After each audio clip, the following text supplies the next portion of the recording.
La vida es una broma generada por un dios bufón que refleja lo payasos que somos por no entender su juego, el que maneja los hilos dirigiéndonos como títeres en el juego de la existencia, dejando pistas alegórico-simbólicas a fin de que descifremos el sentido de la vida y podamos completar el escape room al que nos tiene sometidos. Por ello, recurrentemente se oye el discurso teísta sobre la singularidad de nuestra existencia en el universo, dando a entender que el fin mismo de la creación es llegar a poder comprender o comunicarse con lo que nos ha creado, y en consecuencia se entiende que quien no es capaz de comunicarse con el creador entra en fallida, porque el inconsciente universal lo denuestra, lo elimina del juego definitivamente o según sus actos, tras el game over, ha de volver a la partida. Por eso los juegos estaban prohibidos. Que nosotros juguemos a juegos de mesa, de rol o videojuegos manejando un avatar es sacrílego, porque al hacerlo caemos en Simia Dei, convirtiéndonos en un dios mono, un falso dios, un imitador chapucero del creador, lo mismo que hacemos al crear videojuegos, universos virtuales, autómatas o generando una inteligencia artificial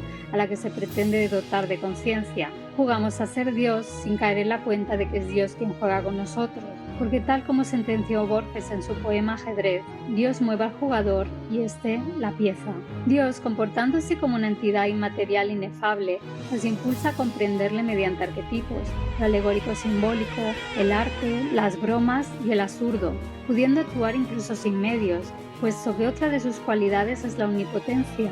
Hace lo que quiere, incluso que nosotros no lo hagamos a nosotros mismos. Es omnisciencia. Dios sabe toda obra y toda acción, incluso las de cada hombre. No necesita que uno le exprese lo pensado. Él lo sabe. Es omnipresente, abarcando lo absoluto, estando en todas partes, en todos nosotros, incluso en el sueño y la eternidad. Y si uno intercede ante el mal directamente es porque le gusta jugar con nosotros como a un gato con un ratón, otorgándonos el único atisbo de voluntad que poseemos, elegir el camino que tomaremos en su juego, seguir su ley, trabajar las 4 virtudes cardinales, la prudencia, la templanza, la fuerza y la justicia, que nos conducen a él, o dejarnos embriagar por los sentidos, emborrachándonos en lo externo, cayendo en la gratificación concupiscente de los sentidos. Pero responsabilizamos a Dios de la elección humana, planteando una serie de cuestiones para negar su omnipresencia, su omnipotencia y su omnivolencia. ¿Es que Dios quiere prevenir el mal, pero no es capaz? Entonces no es omnipotente. Es capaz, pero no desea hacerlo. Entonces es malévolo. Es capaz y desea hacerlo. ¿De dónde surge entonces el mal? Es que no es capaz ni desea hacerlo, entonces ¿por qué llamarlo Dios? Está claro que esto es una queja popular entendida desde el concepto de un Dios patriarcal todopoderoso que le resta responsabilidad al yo. Desde mi punto de vista, lo divino, el inconsciente universal, sí es omnisciente, omnipresente y omnipotente. Ahora, la omnibenevolencia es dual, porque esta cualidad es alterada por el yo de cada cual, dada la incapacidad del vulgo de entender al inconsciente que siempre busca la comunicación con nosotros y le enerva nuestra ceguera. El inconsciente es omnipotente en su medio, lo intangible, lo onírico, la persuasión, la inspiración, la creación. Y quien es capaz de verlo, de sentirlo, de conectar con su amor, es bendecido con un conocimiento superior. Por ello, la fe ciega del que cree, pero que al no mantener un buen diálogo con el inconsciente, no sabe en qué cree, no tiene ningún don de Dios, ni se ve tocado por su gracia, siéndole imposible recibir su conocimiento. Aunque, parafraseando a Jung, para posibilitar esta visión interior se tiene que despejar el camino que conduce a poder ver, dado que hay que admitir que la gran mayoría, la masa, el rebaño, zombis filosóficos, son y serán ciegos, incapaces de entender los señalamientos de su alma, centrados en la justificación yoica hiperracional de que Dios no existe y los ha abandonado, porque para conectarse con él han de retirar sus sentidos concupiscentes del mundo, y los adictos no se cuestionan a sí mismos, justificando su adicción por no querer renegar del placer que obtiene. De ahí la frase es voluntad de Dios, que nos sustrae de la responsabilidad personal. No obstante, suscribiéndome a San Pablo, uno de refrenar sus impulsos descarriados y circuncidar el espíritu, el conocimiento y la voluntad, no a su cuerpo, como vemos en la circuncisión y la cirugía estética. Y el yo intérprete de la mayoría no está dispuesto a hacerlo, mostrándose indiferente, prefiriendo ignorar indolentemente los acontecimientos y no refrenar el tumulto. Por ello Dios no solo castiga al malvado, sino también al que le consiente serlo. A tal respecto, el libro de Mormón advierte: porque el reino del diablo ha de estremecerse, y los que a él pertenezcan deben ser provocados a arrepentirse. El diablo los prenderá con sus sempiternas cadenas, y serán movidos a cólera, y perecerán, porque he aquí, en aquel día él enfurecerá los corazones de los hijos de los hombres, y los agitará a ira contra lo que es bueno, y a otros los pacificará y los adormecerá con seguridad carnal, de modo que dirán: todo va bien en Sión, si Sión prospera, todo va bien. Y así el diablo engaña sus almas y los conduce astutamente al infierno. Y aquí a otros los lisonjea y les cuenta que no hay infierno y les dice: yo no soy el diablo, porque no lo hay.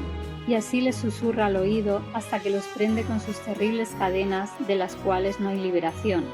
La Biblia habla constantemente de ello, de ahí que esté plagada de guerras, matanzas por no entender a Dios, por lo cual Dios los abandonó a los deseos de su depravado corazón, a los vicios de la impureza, en tanto grado que deshonraron ellos mismos sus propios cuerpos, pues como no quisieron reconocer a Dios, Dios los entregó a un réprobo sentido, de suerte que han hecho acciones indignas del hombre, quedando atestados de toda suerte de iniquidad, de malicia, de fornicación, de avaricia, de perversidad, llenos de envidia, homicidas, malignos, pendencieros, fraudulentos, chismosos, infamadores, enemigos de Dios, ultrajadores, soberbios, altaneros, inventores de vicios, desobedientes a sus padres, irracionales, desgarrados, desamorados, desleales, despiadados, los cuales en medio de haber conocido la justicia de Dios, no echaron a ver que los que hacen talas cosas son dignos de muerte eterna, y no solo los que las hacen, sino también los que aprueban a los que las hacen.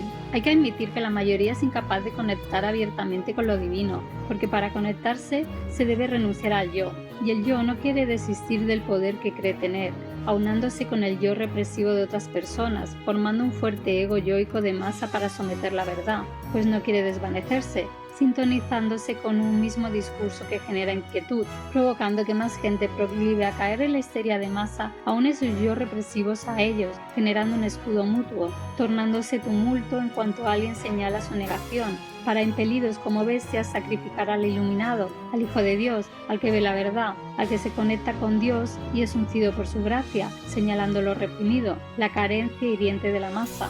Lo que da sentido a la frase: Padre, perdónalos porque no saben lo que hacen. Porque sumidos en el caos de la conciencia yoica humana, el inconsciente de masa se retroalimenta cazando a más y más personas en su causa, siendo difícil escapar a él, porque el lenguaje en el que se sumerge todo nacido le persiste.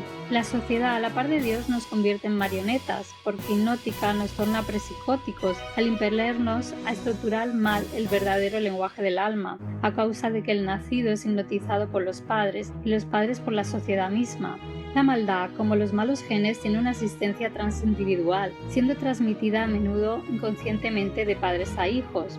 La paranoia, la facultad de inducir o causar paranoia a los demás puede ser heredada, no solo por los genes, sino porque cada generación enseña a la siguiente a temer determinadas posibilidades de la mente. Apenas ha comenzado el estudio de los medios de transmisión de los pensamientos o estados mentales malos, de la forma que empiezan y terminan espontáneamente las líneas de transmisión y del modo que podrían ser interrumpidas deliberadamente mediante intervenciones desde el exterior. Somos víctimas o beneficiarios, según la predisposición de cada cual, de programas establecidos por humanos desde mucho antes de que naciéramos. Puede ser tan difícil para un individuo determinado introducir un cambio en un sistema global de premisas que rigen su experiencia y la del grupo social como alterar la gramática de su lengua nativa. Subrayando lo anteriormente formulado, es en el inconsciente pandémico donde yo sitúo la visión lacaniana de que el inconsciente es el discurso del otro. Al constituir la suma de los yo personales que al mimetizarse conforman el inconsciente yoico de masa, tan alejado y opuesto al inconsciente divino, el sabio, el eterno, el que es fuente de todo gran conocimiento y que es fruto de una cierta soledad o distanciamiento del común. Por ello es falso que cada cual elija a su Dios, dado que inmersos en el lenguaje del otro, fruto del delirio de irradiación mental de los otros, a todo sujeto se le ha predefinido un camino y una meta a seguir, siendo el libre albedrío utopía una vez se ha renegado de Dios, lo que no excluye la responsabilidad personal, debido a que por la misma regla, el que a hierro mata, a hierro muere. En resumen, la vida es pues como una aventura gráfica de la que hay que descifrar las claves para resolver la misión. Por eso, al jugar como jugadores emulando un dios, empatizamos con nuestro avatar. El resto de personajes son puro atrecho. Por lo mismo, Dios es selectivo, únicamente dota de su gracia que comprende su juego y logra llegar al final conectado a él. De ahí que no sea extraño que muchas veces gente con la que interactúas a diario den la sensación de ser PNG, Personajes no jugables, personajes que son controlados por el juego y no por el jugador, y suelen desempeñar roles clave en la narrativa, como proporcionar información, asignar misiones o simplemente enriquecer el mundo del juego con sus diálogos y acciones, como Stan, el vendedor de barcos usados de Monkey Island, que te ofrece barcos de dudosa calidad con frases del estilo: "Confía en mí, soy Stan. Nunca te vendería algo que no quisiera para mí mismo". Bueno, quizás sí, pero eso no viene al caso.